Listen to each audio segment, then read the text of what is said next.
एक बड़ी डेवलपमेंट है बांग्लादेश और इंडिया के बीच। इंडिया के प्राइम मिनिस्टर नरेंद्र मोदी साहब ने न्यू हेड ऑफ बांग्लादेश की जो इंटरिम गवर्नमेंट है उसके न्यू हेड मोहम्मद यूनुस को ये कहा है कि मेक श्योर करें कि बांग्लादेश के अंदर जो हिंदूज हैं उनकी सेफ्टी जो है वो यकीनी बनाई जाए। ये एक बहुत स्ट्रॉन्ग मैसेज है। बहुत स्ट्रॉन्ग मैसेज ये किस लिए है? क्योंकि प्राइम मिनिस्टर नरेंद्र मोदी का ये पहला मैसेज है बांग्लादेश की नई हुकूमत को, इंटरिम हुकूमत जो बनी है उसको ये पहला मैसेज है। फर्स्ट मैसेज ही बहुत स्ट्रॉन्ग मैसेज के तौर पर सामने आ रहा है और उसमें उन्होंने हिंदू लफ्ज़ बाकायदा इस्तेमाल किया है। माइनॉरिटीज़ के लिए भी कहा है लेकिन हिंदुओं के लिए उन्होंने ये लफ्ज़ इस्तेमाल किया है और कहा है कि आप ये इसको मेक श्योर करें। मैं आपको एग्जैक्टली बताती हूँ, सिर्फ यही नहीं है बल्कि डेवलपमेंट ये भी है कि बांग्लादेश और इंडिया के बीच पहली कमेटी बन गई है, यानी इंडो बांग्लादेश बॉर्डर कमेटी बन चुकी है। और ये इंडो बांग्लादेश बॉर्डर कमेटी में दोनों तरफ की अथॉरिटीज़ ने ये मेक श्योर करना है कि कैसे वो वहाँ की माइनॉरिटीज़ को तहफ़्फ़ुज़ फराहम करेंगे, उनको सेफ्टी कैसे दी जाएगी। मैं आपके सामने इस कमेटी की भी सारी डिटेल्स रखती हूँ। पहले हम बात कर लेते हैं। जनाब मोदी साहब ने एक ट्वीट किया और वो ट्वीट जो है उसमें उन्होंने एक तो मुबारकबाद दी है मोहम्मद यूनुस को और साथ में उन्होंने कहा है कि आपका ये काम है सबसे पहले जो है कि आप इसको जो है ये देखें। उसमें उनका कहना था कि my best wishes to professor Mohammad Yunus on the assumption of his new responsibilities. We hope for an early return to normalcy, ensuring the safety and protection of Hindus and all other minority communities. India remains committed to working with Bangladesh to fulfill the aspirations और साथ में उन्होंने कहा कि shared aspirations of both our peoples for peace security and development. तो एक तरफ जहां भारत की तरफ से, भारत के प्रधानमंत्री की तरफ से बांग्लादेश की नई हुकूमत को एक मैसेज दिया गया है मिलकर काम करने का, वहीं पर उससे पहले ये कहा गया है कि हिंदुओं की सिक्योरिटी और सेफ्टी आपकी रिस्पॉन्सिबिलिटी है, आपको ये करना पड़ेगा। देखिए ये जो मैसेज दिया है, एक तो ये एक बहुत स्ट्रॉन्ग मैसेज इसलिए है कि पहला मैसेज दिया जाता है उसमें क्या किया जाता है कि आप मुबारकबाद देते हैं।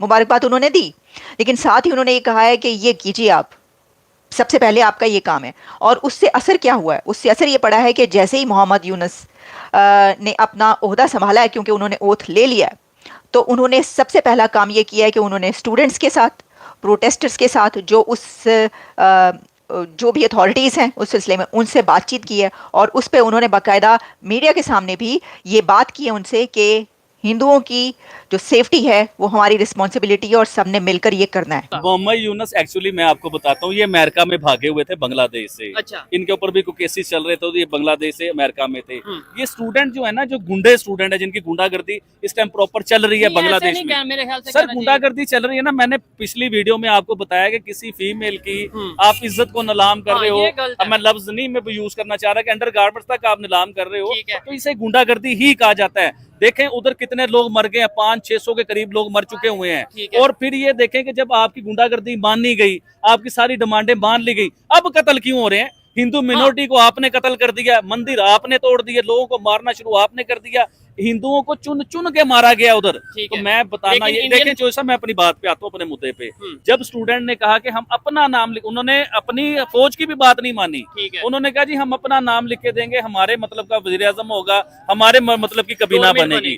तो उसी तरह मोहम्मद यूनुस को उन्होंने नाम अनाउंस किया, उसके बाद उन्हें वजीर आजम बना दिया गया। लेकिन उन्होंने वजीर आजम बनते ही जो सबसे बड़ा बयान दिया वो सुना आपने क्या? कि भारत के अगेंस्ट बयान देना शुरू कर दिया कि भारत ने जो है सीना वाजिद को पनाह क्यों दी और उनके लिए इतने आसान रास्ते क्यों बना दिए गए और हिंदुस्तान क्यों भेज दिया गया, हिंदुस्तान ने ये अच्छा नहीं किया। फिर उन्होंने एक और खबर दी कि हिंदुस्तान की खारजा पॉलिसी जो है बांग्लादेश करता है उसके ऊपर भी नजरसानी की जाए। तो मैं उनसे पूछना चाहूंगा, यूनुस साहब से पूछना चाहूंगा कि आप कहाँ से आए हो? आप अपनी भी तो बताओ। आप बांग्लादेश को छोड़ के आप अमेरिका में भागे हुए थे। इस तरह तो नवाज शरीफ साहब भी लंदन चले गए थे, बेनजीर साहिबा भी चली गई थी।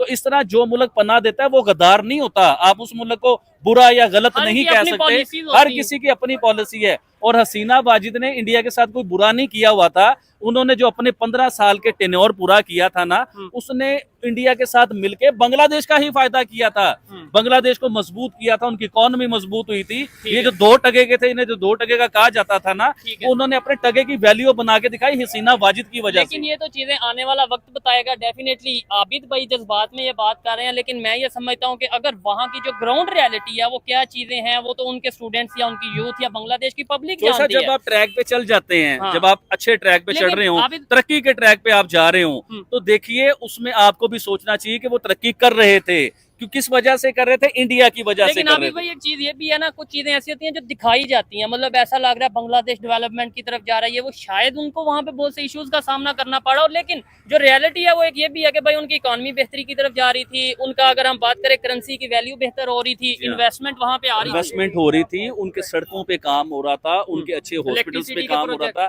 इलेक्ट्रिसिटी के तो बहुत बड़े प्रोजेक्ट लग रहे थे। ये अभी आप बांग्लादेश की ऑडियंस को अभी ये बातें समझ नहीं आएंगी। अभी हो सकता है मैं बुरा लगूं नहीं ये बातें करता हुआ, लेकिन आने वाले क्योंकि हम तो पाकिस्तान में ये हालात देख चुके हुए हैं और देख रहे हैं प्रॉपर। इधर हुकूमतें भी बदली गई, तख्ते भी पलट दिए गए, सारा कुछ हुआ, असम्बलियां भी टूटी, पाकिस्तान के वज़ीर-ए-आज़म पाकिस्तान से भागे भी, उन्हें गोलियां भी लगी, हमने सब अपनी आंखों से देखा है। तो बांग्लादेश ने शायद ये हालात नहीं देखे अपने मुल्क के बीच में। ये आने वाले टाइमों में आपको 2-4 साल बाद समझ आएगा कि आपने ये क्या किया, अपने पांव पे खुद कुल्हाड़ी मारी आपने, और यकीन मानिए तब्दीली नहीं लेके, ये बर्बादी लेके आए अपने मुल्क। प्रोटेस्ट हो रहे हैं कि हिंदूज को बचाया जाए। देखें, ये जो मुस्लिम मुआशरे हैं, इनका वो इनके ऊपर बड़ा सख्त इम्तिहान है, और वो इम्तिहान ये है कि जो माइनॉरिटीज़ जहाँ जहाँ मौजूद हैं उनको प्रोटेक्ट करना मुसलमान मुआशरों का, ये सोसाइटीज़ का काम है। ठीक है जी। अब अगर फॉर एग्जांपल मैं देख रहा था कि लंदन के अंदर जो है वो प्रोटेस्ट हो रहा है, टोरंटो के अंदर, कैलगरी के अंदर, न्यूयॉर्क के अंदर, और बहुत सारी ऐसे जो यूके के अंदर जो प्रोटेस्ट हो रहे हैं, वेस्टमिनिस्टर पार्लियामेंट के आगे हो रहे हैं, बर्मिंघम में प्रोटेस्ट हो रहे हैं। ये जो प्रोटेस्ट हो रहे हैं ये सिर्फ इसीलिए हो रहे हैं कि ये कह रहे हैं कि बचाया जाए हिंदूज़ को, बचाया जाए जो बांग्लादेश के अंदर जिनके ऊपर हमले हो रहे हैं। और कई लोग तो ये कह रहे हैं कि ये कमेंट्स आ रहे हैं कि जी डॉक्टर यूनुस जो है वो यूएसए का एजेंट है। मैं तो जारी बात है, इट्स टू अर्ली टू, मैं किसी को एजेंट या ये अल्फाज तो नहीं मैं कहता किसी को, क्योंकि ये डॉक्टर यूनुस जो वहाँ पे आए हैं वो वहाँ पे इसलिए आए हैं कि बांग्लादेश के जो लोग हैं वो चाहते थे। ज़्यादा अच्छा तो यही होता कि जिस अंदाज से शेख हसीना वाजिद को भेजा गया, ऐसे ना भेजा जाता। अब कई लोग कह रहे हैं जी कि यूनुस साहब का जो बैंक है वो हिलरी क्लिंटन फाउंडेशन से लिंक था, कोई ये कह रहा है, मुख्तलिफ बातें की जा रही हैं। सो जारी बात है, we are entitled to our opinions, हमें ओपिनियन देने का हक ज़रूर मौजूद है और हमें देना चाहिए जो भी हमारी ओपिनियन है। और दूसरा कई लोग कह रहे हैं जी कि अमेरिका के जो है वो मिलिट्री बेस बनाना चाहता था बांग्लादेश के अंदर। ये चीज़ मैंने भी सुनी थी कि शेख हसीना वाजिद ने जब when she was prime minister तो उसने ये कहा था कि मुझे एक वाइट मैन ने धमकी लगाई थी, मुझे एक वाइट मैन ने धमकी लगाई थी और ये कहा था कि भाई साहब नहीं, बहन साहिबा, जारी बात है शी वाज लेडी, तो उन्होंने कहा बहन साहिबा कि आप जो है वो हमें हेल्प करें। तो जारी बात है वो नहीं हेल्प की होगी उन्होंने, तो वो एक तासर उस वक्त देना चाह रही थी। लेकिन मैं आपको यहाँ पे बताऊं कि शेख हसीना वाजिद जो है वो इमरान खान जितनी स्मार्ट नहीं थी। इमरान खान ने तो सारी की सारी, इमरान खान को डेमोक्रेटिक तरीके वोट ऑफ नो कॉन्फिडेंस के जरिए निकाला गया था और उसने अपने आप को निकाले जाने पर सारे का सारा जो मुद्दा है वो अमेरिका पर डाल दिया था।